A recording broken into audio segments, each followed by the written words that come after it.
Avengers New York city की भीड़भाड़ वाली स्ट्रीट्स में स्पाइडरमैन का पीछा कर रहे होते हैं। स्पाइडरमैन को कॉर्नर कर दिया गया है, लेकिन तभी स्पाइडी चिल्लाता है, गाइस तुम लोग समझ नहीं रहे, हम सब माइंड कंट्रोल के शिकार हैं। स्पाइडरमैन बताता है कि एक विलन ग्रैंड मैनिपुलेटर ने सबके माइंड्स के साथ गेम खेला है।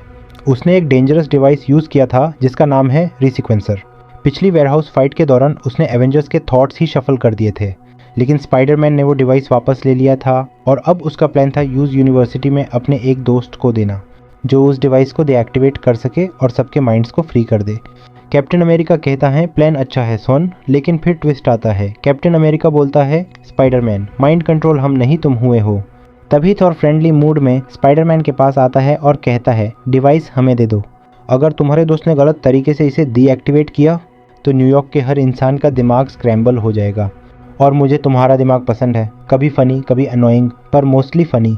स्पाइडरमैन समझ जाता है कि एवेंजर्स के अगेंस्ट सीधी फाइट जीतना इम्पॉसिबल है, इसलिए वो डिवाइस को अपने बग में डालता है और सीधा भाग निकालता है।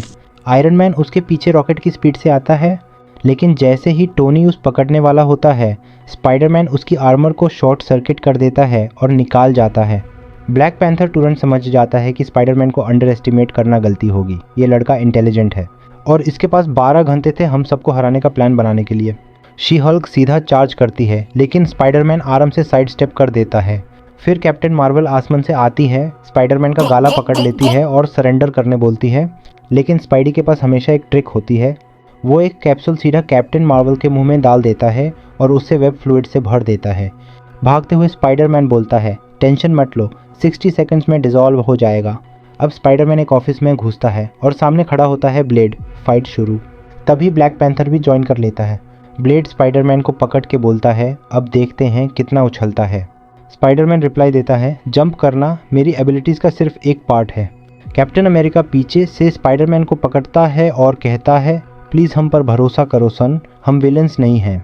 लेकिन स्पाइडरमैन ग्रिप से निकल जाता है। कैप्टन बैग पकड़ लेता है, पर बग खाली निकालता है और उससे पहले कि एवेंजर्स कुछ समझ पाए, स्पाइडरमैन एक वेब बॉल उनकी तरफ फेंकता है। बूम! एक सेकंड में सब वेब के जाल में फंस जाते हैं। थोर स्पाइडरमैन की शर्ट पकड़ने की कोशिश करता है, लेकिन स्पाइडी फिर बच निकलता है। काफ़ी सर्च के बाद फाइनली आयरन मैन स्पाइडरमैन तक पहुंच जाता है। इस बार स्पाइडरमैन डिवाइस दे देता है। थोर स्पाइडरमैन को उसकी शर्ट वापस देते हुए कहता है, तुम्हारी शर्ट और हमारा डिवाइस। लेकिन कैप्टन अमेरिका अब भी सस्पिशियस था। तुमने स्विच किया है ना, असली रीसीक्वेंसर कहाँ है? और तब स्पाइडरमैन सच बताता है, उसने पहले ही डिवाइस यूनिवर्सिटी भेज दिया था। एवेंजर्स को बस इतनी देर तक बिजी रखा ताकि डिवाइस डीएक्टिवेट हो सके। सब यूनिवर्सिटी पहुंचते हैं, लेकिन वहां जाके पता चलता है प्रोफेसर ने पहले ही डिवाइस डीएक्टिवेट कर दिया है। सब कंफ्यूज हो जाते हैं, अगर डिवाइस बैंड हो गया तो हमारी मेमोरीज अभी भी वेट क्यों हैं? और तब स्पाइडरमैन एक शॉकिंग बात बोलता है, क्योंकि हम सब माइंड कंट्रोल्ड थे। आयरन मैन तुरंत कल की फुटेज दिखा देता है। एक वीडियो में स्पाइडरमैन कंट्रोल्ड था, दूसरी वीडियो में अवेंजर्स। दोनों वीडियोस रियल थे। आयरन मैन और ब्लैक पैंथर एक्सप्लेन करते हैं कि रियलिटी खुद अल्टर हो चुकी है। एक ही टाइमलाइन में दो अलग रियलिटीज़ एग्जिस्ट कर रही हैं। और तभी प्रोफेसर ट्रांसफॉर्म होकर ग्रैंड मैनिपुलेटर बन जाता है।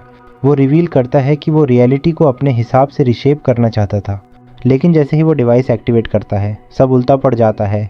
स्पाइडरमैन मुस्कुरा कर कहता है, हमारी फ्रेंडशिप वाली मेमोरीज कुछ ज़्यादा ही फेक लग रही थी, इसलिए हमने डिवाइस में थोड़े एडजस्टमेंट्स कर दिए। और अगले ही सेकंड डिवाइस प्रोफेसर को ही इरेज कर देता है। और फाइनली एवेंजर्स और स्पाइडरमैन एक दूसरे से माफ़ी मांगते हैं और सब अपने रास्ते चले जाते हैं। लेकिन एक बात बताओ, अगर तुम स्पाइडरमैन की जगह होते, तुम एवेंजर्स पर ट्रस्ट करते